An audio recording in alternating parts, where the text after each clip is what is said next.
siang Ibu, terima kasih atas waktu dan kesempatan yang telah diberikan kepada kelompok kami.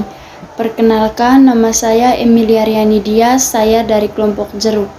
Baik, pada kesempatan ini kami akan membahas tentang jaringan sklerenkim. Baik, langsung saja. Yang pertama saya akan menjelaskan pengertian jaringan sklerenkim.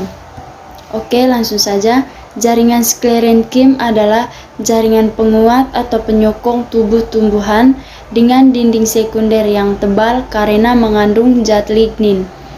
Jaringan ini tersusun dari sel-sel mati dengan seluruh bagian dinding selnya mengalami penebalan sehingga menjadi sangat tebal dan kuat. Jaringan ini terdiri dari selulosa, hemiselulosa, dan juga lignin.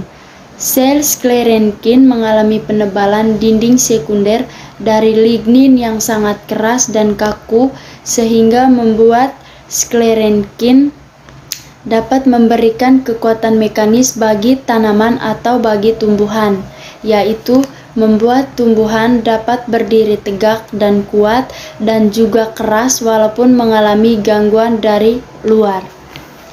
Baik, untuk materi yang kedua yaitu ciri-ciri dan struktur jaringan sklerenkin akan dijelaskan oleh teman saya. Perkenalkan, nama saya Elda Luji. Di sini saya akan melanjutkan materi yang telah dibawakan oleh teman Riani mengenai ciri-ciri dan struktur pada jaringan sklerenkim. Yang pertama, sel-selnya panjang, sempit, tebal, dan mengalami lignifikasi, biasanya menunjuk pada kedua ujungnya. Yang kedua, terdiri atas sel yang telah mati yang tidak mengandung lagi protoplasma. Yang ketiga, tidak terdapat inti dan karena itu jaringan hanya terdiri dari sel-sel yang mati. Yang keempat, tidak mengalami pertumbuh kembangan, memiliki dinding sekunder yang tebal dan memiliki lignin. Yang kelima, dinding sel secara merata menebal dengan lignin dan kadang-kadang begitu tebal sehingga rongga atau lumen tidak ada.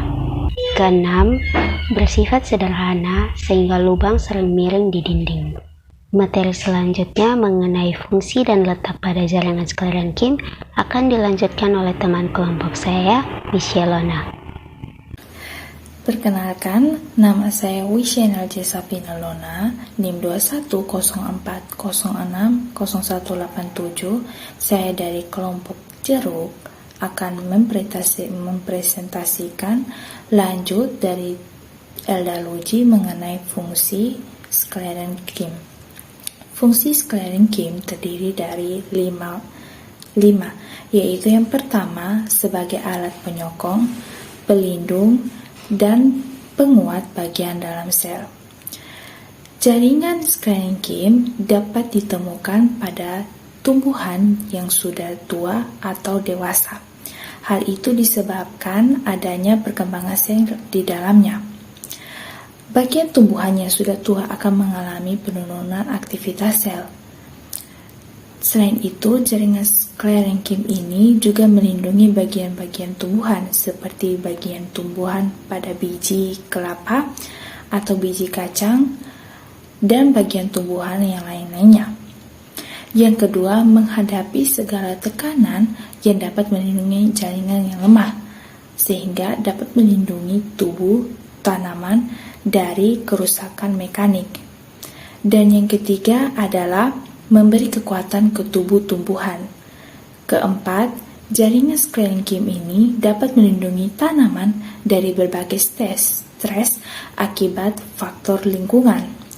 Dan yang terakhir atau yang kelima, memberikan dukungan mekanis untuk menanam dan dengan memberi kelakuan fleksibel dan elastisitas kepada tubuh tanaman. Materi selanjutnya mengenai letak jaringan sklerenkim yang akan dijelaskan oleh Yohanes Blaang. Ya, baik, saya akan melanjutkan presentasi dari teman saya, Visye, tentang letak jaringan sklerenkim. Jaringan Skleran Kim terdiri dari sel-sel yang bersifat mati dan semua bagian dinding sel yang menepati penebalan. Letaknya merupakan di unsur korteks, partikel, serta salah satu silem dan floem. Jaringan Skleran Kim ada pada unsur keras biji dan buah berupa sklereida. Sklerei pun terdiri dari sekian banyak bagian tumbuh-tumbuhan, sel-selnya yang terbentuk dari jaringan yang keras. Misalnya pada tempurung kelapa, kulit biji, dan mesofi daun.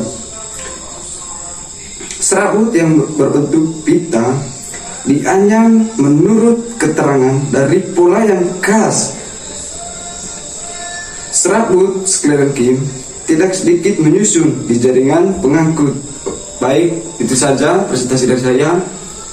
Terima kasih. Nama saya Elsa Martinoelo dari kelompok Jeruk. Saya akan mempresentasikan jaringan Skleran Kim.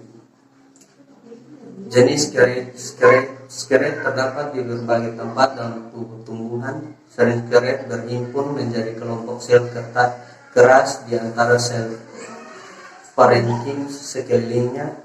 Tempurung kelapa misalnya hampir seluruhnya terdiri dari skeret. Sering pula skeret terdapat berbagai ideoblas yang sel segera dapat dibedakan dari skeret sekeliling karena berbeda ukuran, bentuk, dan tebal dindingnya. Skeret dapat dibagi menjadi 4 macam bagian. 1. Brachiskeret atau sel batu yang bentuknya hampir isodiametrik, misalnya floem kulit kayu pohon. 2. Makroskeret yang berbentuk batang sering ditemukan dalam kulit biji, misalnya pada leguminosae. 3. Steroskeret yang berbentuk tulang dengan ujung-ujungnya yang besar, kadang-kadang sedikit bercabang. 4. Asteroskeret yang bercabang-cabang dan berbentuk bintang, sering terdapat pada daun. Serat terdapat di berbagai tempat dalam tumbuh-tumbuhan, serta dapat ditemukan sendiri-sendiri sebagai ideoblas, misalnya dalam anak daun cicak, dalam kurung pakis haji. Namun lebih sering ditemukan sebagai bekas jalinan atau berupa silinder berongga. Serat paling ditemukan di antara jaringan pembuluh, namun di sejumlah besar tumbuh-tumbuhan juga terdapat dalam jaringan dasar. Menurut tempatnya dalam tumbuh, dibedakan serat silem dan serat ekstrasilem dan luar silem. Sekian dan terima kasih. Baik, terima kasih. Dengan berakhirnya presentasi kami pada hari ini, saya dapat menyimpulkan bahwa yang pertama, jaringan Skleran Kim adalah jaringan penyokong dengan dinding sekunder yang tebal dan terdapat pada organ tumbuhan yang telah dewasa. Yang kedua, ciri-ciri jaringan Skleran Kim. Yang pertama, dindingnya keras, berlignin dan mengandung selulosa. Yang ketiga, jaringan Skleran Kim terdiri atas serat-serat atau biasa disebut fiber dan juga terdiri dari sel-sel batu atau biasa disebut sklereid. Dan juga yang keempat, jaringan Skleran Kim terletak di bagian korteks, perisikel, serta di antara jaringan silem dan juga floem.